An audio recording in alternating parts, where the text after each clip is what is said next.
సంతానమును నిశ్చయముగా విస్తరింపజేసేదను. ఆమె క్రింద నువ్వు అణిగి ఉంటే, నీ శ్రమలలో నువ్వు అణిగి ఉంటే నిశ్చయముగా నీ సంతానాన్ని విస్తరింపజేస్తానని అది లెక్కింప వీలు లేనంతగా విస్తారమవునని దానితో చెప్పాను.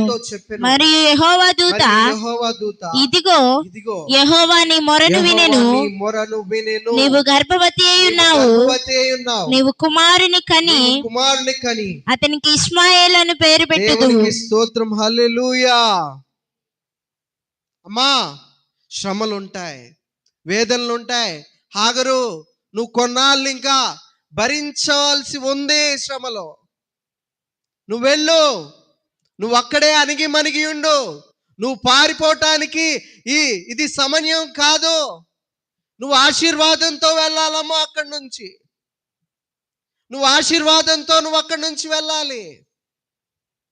ఇలా మధ్యలో దేవుని యొక్క చిత్తము లేకుండా నువ్వు వెళ్ళడం దేవునికి ఇష్టం కాదు. అబ్రహాము, శారా వారి యొక్క సొంత చిత్తానికి నువ్వు బలైపోయావు. కానీ నువ్వు మాత్రం దేవుని చిత్తంలోనే ఉండమ్మా. నీ సొంత ఆలోచనలు కాదు. నువ్వు వెళ్ళు, అణిగి ఉండు. శ్రమలు కొన్నాళ్ళు తప్పవమ్మా అనేసి దేవుని దూత ద్వారా తెలియపరిస్తే తెలియపరిచి చెప్తా ఉన్నాడు, నువ్వు ఆ రీతిగా అణిగి మణిగి ఉంటే నీకు ఆశీర్వాదం ఉంటుంది. నీ సంతానాన్ని నేను విస్తరింపజేస్తాను.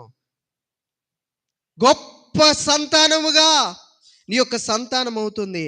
అది లెక్కింప వీలు లేనంతగా విస్తారం అవుతుందని హాగరితో దేవుని యొక్క దూత చెప్పానన్నమాట. దూత చెప్పాడు.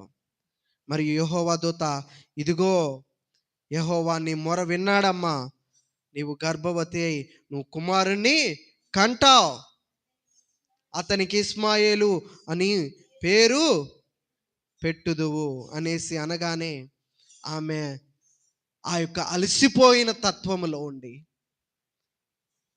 అయ్యా నాకేమో తండ్రి లేడు, నాకేమో తల్లి లేదు, ఇక్కడేమో నా ఇష్టానుసారంగా చేసుకోవటానికి ఇక్కడ వీలు లేదయ్యా.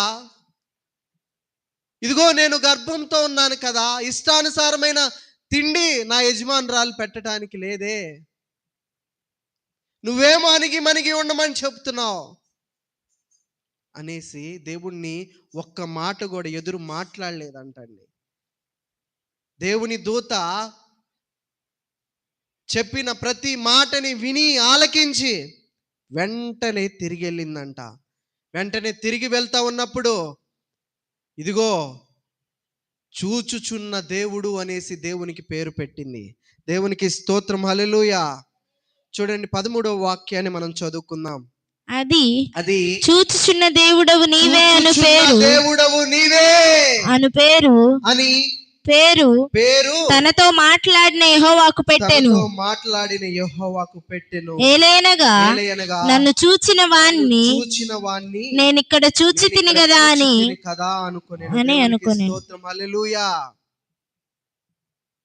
ఇప్పుడు చెప్పండి ప్రియులరా, హాగరు ఎన్ని సమస్యలలో ఉందండి, ఎన్ని వేదనలో ఉంది, ఎన్ని ఇబ్బందులలో ఉంది. ఆమె వట్టి స్త్రీనా? మరలా కాదు, గర్భముతో ఉన్న స్త్రీ, గర్భములో పిల్లోని పెట్టుకొని ఎన్నో శ్రమలు పడిన స్త్రీ. ఆ శ్రమలు తట్టుకోలేక పారిపోతా ఉంటే దేవుడు తన దూతని పంపించి, ఇదిగో మా నీ శ్రమని నేను చూశాను, కొన్నాళ్ళు శ్రమలు ఉంటాయి, మరలా నువ్వు పారిపోవటానికి నువ్వు ఇష్టపడద్దమ్మా, నువ్వు వెళ్ళి నీ యజమానురాలు చేతి కిందే అణిగి ఉండు అని చెబితే, ఆ శ్రమలలో మనమైతే ఏం దేవుడు ఏం మాట్లాడుతున్నాడు, గర్భవతి అయిన నేను ఇన్ని శ్రమలు పడాలా అని చెప్పి దేవుణ్ణి అనరాని మాటలు అనేసి మన యొక్క చిత్తాన్ని మనము సొంత మార్గం వేసుకొని మనం వెళ్ళిపోతూ ఉంటాం. కానీ హాగరు ఆ రీతిగా మాట్లాడలేదండి. హాగరు దేవుని